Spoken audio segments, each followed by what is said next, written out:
Today, I'm gonna teach you how to play chess.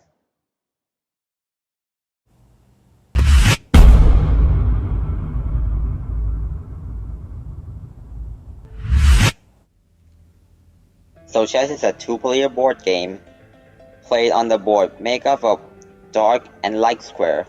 There are 64 squares on the chessboard.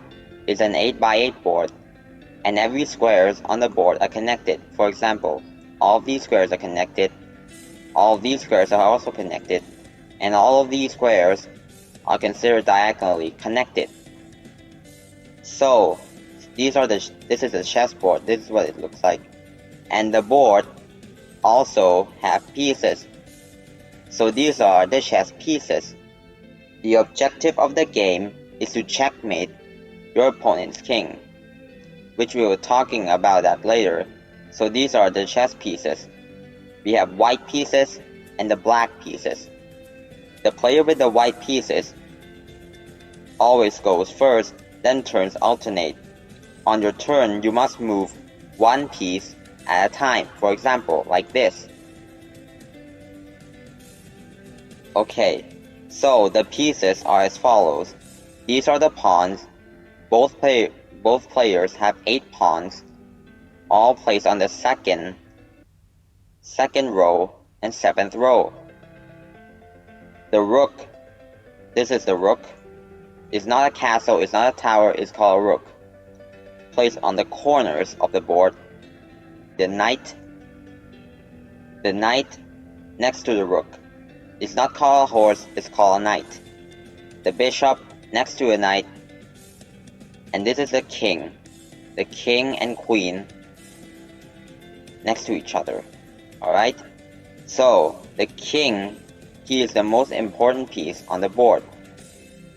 Every piece has a special move, which we will talk about this. Let's start with the rook. This is the rook. The rook moves horizontally and vertically as far as it wants. So if it is in the center of the board, these are the squares that it can go to. These are the squares that the rook can go to. The rook cannot jump over other pieces. For example, if there's a rook here, you cannot jump to here. You can only move to here. And the other option that you can also capture the rook. When you capture, you move your piece, for example, in this case it's the rook, move that piece to the space that you want to capture, that there's a opponent piece on some of the square. For example, if you want to move the rook to capture this rook, move that rook here, and then place the rook onto that square and remove that piece, that opponent piece, out from the board. So this is how you capture. So the rook can move horizontally and vertically as far as it wants. Next piece is the bishop. The bishop can move diagonally as far as it wants. It's basically a rook move, but it can move a rook move that turns 45 degrees, which okay, it can move diagonally as far as it wants. And also, like a rook, it cannot jump over other pieces. For example, if there's a opponent bishop here, you cannot go to these 2 squares, but what you can do, you can capture your opponent bishop, right? So, okay, the bishop can move diagonally as far as it wants, and it cannot jump over other pieces. Next piece is the most powerful piece on the board, is the queen. The queen, she is the most powerful piece because she can move like a rook. She can move horizontally, vertically, and diagonally as far as she wants.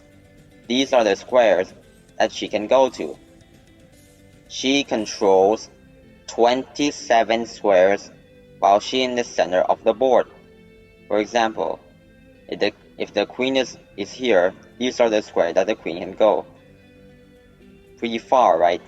And so also, like a bishop and a rook, the queen cannot jump over other piece.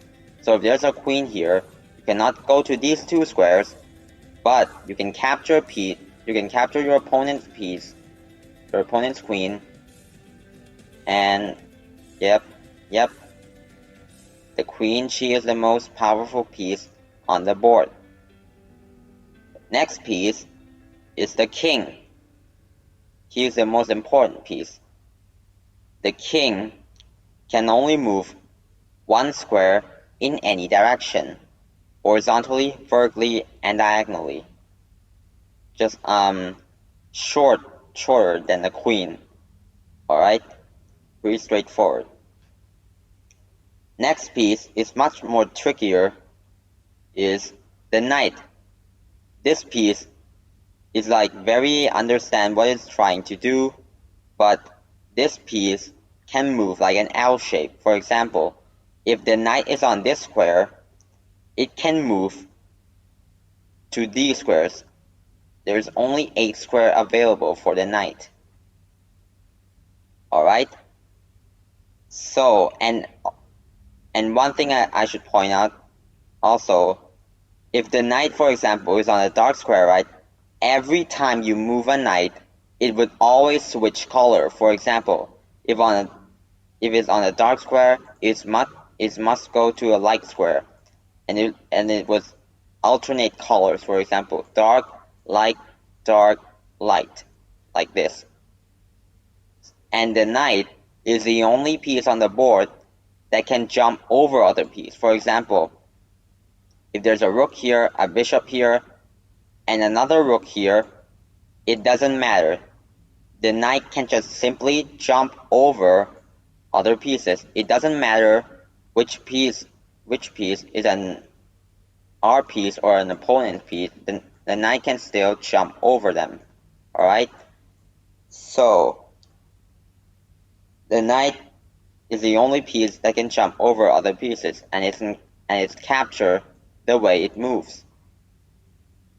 And the next piece, which makes up 50% of the chessboard, are the pawns.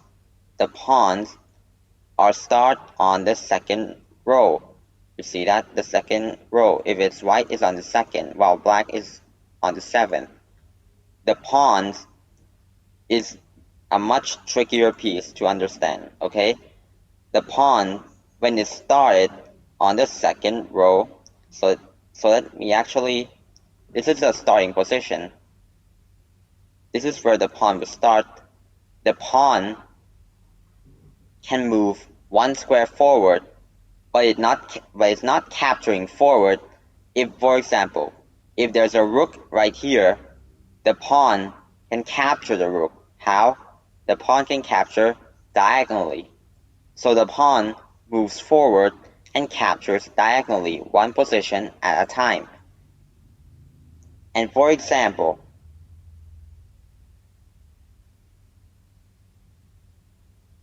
and also, the pawn, when it's on the starting position, it can choose to move 1 or 2 squares at a time, only when it's on the starting position. For example, if you already moved this pawn up 2 squares, and for example, your opponent moves like this, you cannot move to here. That's illegal. You can't do that. So that the pawn can choose to move 1 or 2 squares at the first turn of you. Alright? Alright, so these are how the piece moves. Thanks for watching. I hope you enjoyed the video. Please hit the like and subscribe for more videos. For today's video, bye!